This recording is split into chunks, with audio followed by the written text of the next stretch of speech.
Season 4 of Stranger Things delivered on Lovecraftian monsters, intriguing backstory, seemingly insurmountable adversaries, and interdimensional excitement before the season finale came to a cliffhanging close. And while we love the show for its heart and unbeatable 80s nostalgia, come on, there's no denying that it has some serious issues that need to be addressed in Season 4 and throughout the series as a whole. Join us on a journey through every mistake you might have missed in Stranger Things, and just in case you need a reminder, some serious spoilers await you, so watch at your own risk.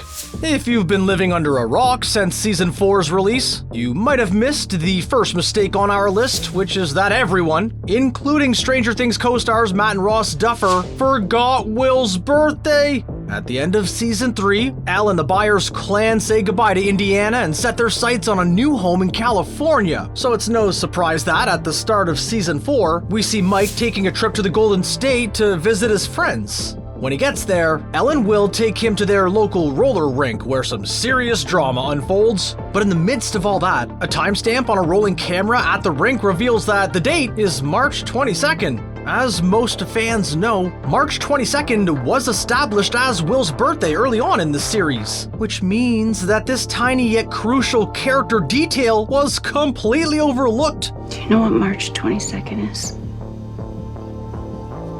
It's your birthday. Nothing says happy birthday like everyone in Will's life, including Will himself, completely forgetting about it. Yeah, sorry, Will. Your birthday. Forgetting Will's birthday is a pretty big goof, but it doesn't even scratch the surface when it comes to continuity errors in Season 4 of Stranger Things. The inconsistencies in Eleven's language skills, for instance, have us pretty confused. When we meet Eleven in Season 1, she's not even sure what the word friend means. She definitely can't form full sentences, hence why Hopper spends so much time teaching her in Season 2. So why does she suddenly have an advanced grasp of the English language in her sensory deprivation flashbacks in Season 4? Remember. When Elle is reunited with Brenner and Owens, they subject her to a pretty intense treatment, allowing her to relive some of her darkest moments. Through that, we learn some pretty interesting things about her origins. But we also learn that apparently, Elle knew how to speak in full sentences. No. She speaks. Which, canon-wise, she should not have been able to. She doesn't say much in these flashbacks, but when she does, her speech seems pretty fluent. This is a bit of a departure from what we've learned about Elle, and it does undermine her development just a bit. The Duffer Brothers have since stated that this was caused by Eleven going into a coma and regressing after the Rainbow Room massacre. But fans don't seem super satisfied with this official explanation, and truthfully, neither are we. Anyone who's ever watched Stranger Things knows that there isn't a whole lot that makes sense about the Upside Down. After all, it is an alternate dimension where terrifying, faceless creatures and sentient smoke spiders have dominion. And most of the time, we love what this shadow realm brings to the show. But suspense of disbelief does have its limits, something the Duffer Brothers may have overlooked when they revealed that the Upside Down was frozen in time. When Nancy, Steve, Robin, and Eddie travel to Nancy's house in the Upside Down, they discover that the alternate dimension is perpetually stuck in 1983.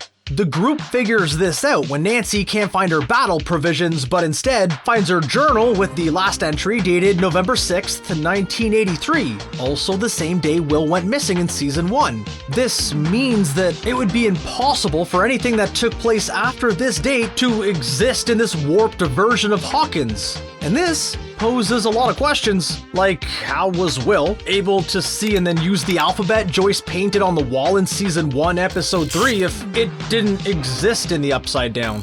Even if Will was able to hear Joyce through the ether, there would have been no way for him to understand where each letter was in the time it took him and Joyce to connect through the lights on the wall. So unless there's a logical explanation waiting in the wings, anybody? Anybody over here know? Well, then the Upside Down being frozen in time completely undermines the Christmas light scene from Season 1. Season 4 gave us a glimpse into the long-awaited origin story of our favorite telekinetic heroine. We learned that Elle and Callie weren't the only two kids in the Rainbow Room. Plus, we got a peek at Henry before he went Darth Vader. We also got a look at Elle learning to use her powers. And during these flashbacks, it seems that Elle does remember her mom. But if 11 had memories of her mother as early as season 4 suggests, why did she have to spend nearly all of season 2 on a mission to find her mom and get her side of the story? This technically could be smoothed over with the Duffer's explanation that she's conveniently forgotten a giant chunk of her life due to trauma, but we still think that reintroducing character milestones in the 4th season is a bit odd, unnecessary, and diminishing for Elle's character development. At the end of season 3, fans were devastated to learn about the beloved police chief's untimely demise. He was standing next to a supervillain-sized weapon after all, a weapon that we watched effectively disintegrate Russian scientists that were also in its direct vicinity. Surely no one could survive that, except the Hawkins police chief for some reason. And if you were expecting some sort of obscure but semi-logical explanation as to why Hopper survived the blast, yeah, sorry to say, the best you'll get here is that he hopped off the machine's platform just before the explosion. Yeah, really. Apparently that was enough to save him. There's an even less satisfying explanation for why he ended up in a Russian prison that somehow in all the chaos was able to capture and control not just one, but several Demogorgons. Of course, Murray and Joyce being able to commandeer an airplane with sheer confidence and bad karate is also pretty difficult to make sense of. And if all that were not enough to confound you, well, they're surviving the plane crash and then successfully infiltrating a maximum security Soviet prison should do the trick. Yeah, you got me, kid. Early on in the season, Eddie is established as a fleer, not a fighter, and this is a trait that's reiterated several times. So of course, as the 4th season is drawing to a close, it only makes sense that Eddie's ultimate character arc would be to stand tall and then fight his demons rather than run from them. This is a totally natural progression for his character.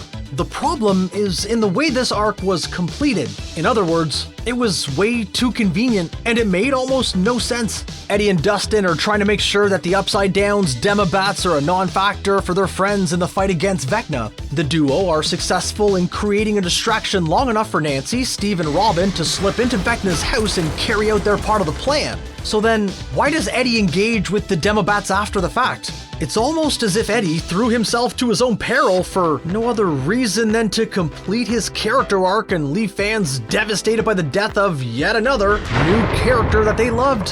One of the biggest problems with season 3 wasn't in its continuity errors, plot logic, or inconsistencies. Instead, it seemed to suffer from a lack of focus, the same focus that made seasons 1 and 2 so memorable. This issue is probably easiest to see in the season's literal grocery list of villains. Ah yeah, we got the classic interdimensional body-snatching beasties, we've got Billy Hargrove, the Russians, an assassin, and even a corrupt mayor, and journalists who also become adversaries somehow. For some, this may not seem like much of a problem, but truthfully, it makes the show a little less engaging and generally harder to keep up with. It also dilutes the potentially interesting horror aspects that season 3 could have explored had it more focused on Billy Hargrove's connection to the Upside Down.